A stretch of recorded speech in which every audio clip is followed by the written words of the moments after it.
Right now sugar is moving through your blood, all through your body. That sugar is supposed to be fuel for your cells, kind of like fuel for a car. But your body has to move that sugar out of the blood and into the cells at just the right pace, otherwise it causes trouble. This whole system is called diabetes when it stops working properly, and right now over 530 million people around the world have it. That's not just because there are more people alive today.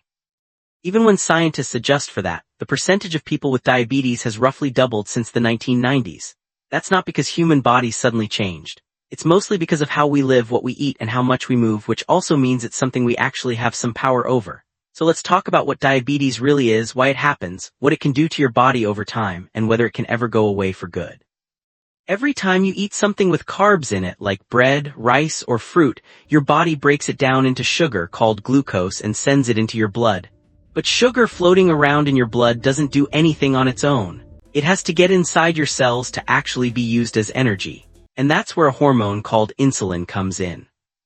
Insulin is made by an organ called the pancreas, which sits behind your stomach, and inside it are special cells called beta cells whose whole job is to make insulin.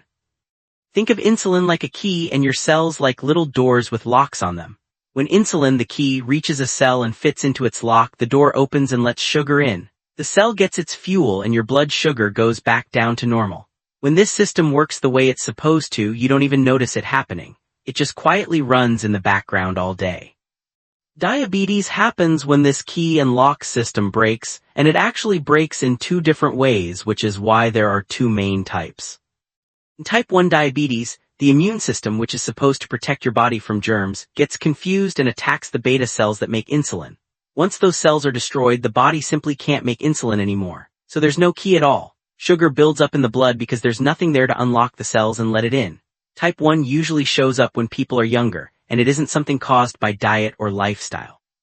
It's mostly genetics and bad luck, and people with type 1 need to take insulin for the rest of their lives just to survive, since their body can't make its own. Type 2 diabetes works differently. In this case, the pancreas is still making insulin. The key still exists, but over time the cells stop responding to it properly, almost like the locks have got rusty and stiff. So even though insulin shows up at the door doesn't open easily anymore, and sugar still builds up in the blood. At first, the pancreas tries to make up for this by producing even more insulin, kind of like knocking louder and louder on a stuck door. And for a while, this actually works well enough that blood sugar can look totally normal, even though the problem is already starting underneath. But eventually the pancreas gets tired and can't keep up with the extra demand. That's when blood sugar starts creeping up, first into something doctors call prediabetes and then into full diabetes. And if it isn't managed, those overworked cells in the pancreas can eventually wear out completely, which is why some people with type 2 diabetes end up needing insulin as well, later on.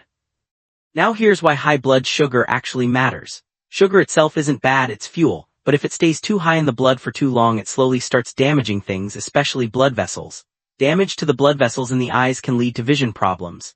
Damage to the blood vessels in the kidneys can lead to kidney failure. High sugar can also directly hurt nerves, which is why some people with diabetes get numbness or tingling in their hands and feet. And over years, it raises the risk of heart disease and stroke too. This is why diabetes isn't just about a number on a blood test. If it's left unmanaged for a long time, it quietly affects the eyes, the kidneys, the nerves, and the heart, all at once.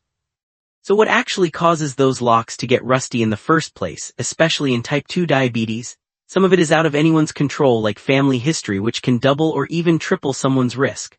But a big part of it comes down to body fat, especially the fat that builds up deep around your organs inside your belly, called visceral fat, rather than the fat just under your skin. This deeper fat is more chemically active, and it releases signals that interfere with how cells respond to insulin, basically gumming up the locks.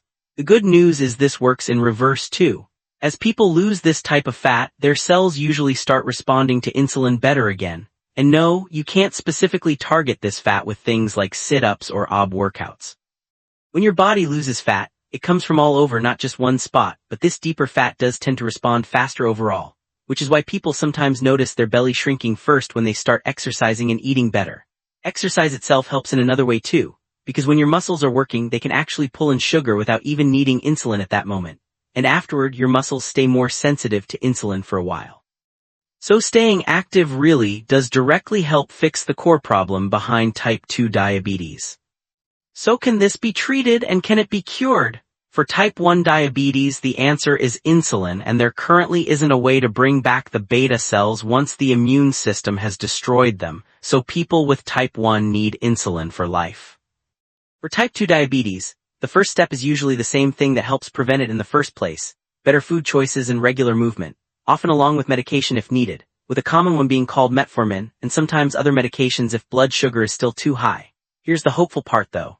Some people with type 2 diabetes change their eating and activity levels so much that their blood sugar goes back to completely normal without needing medication at all.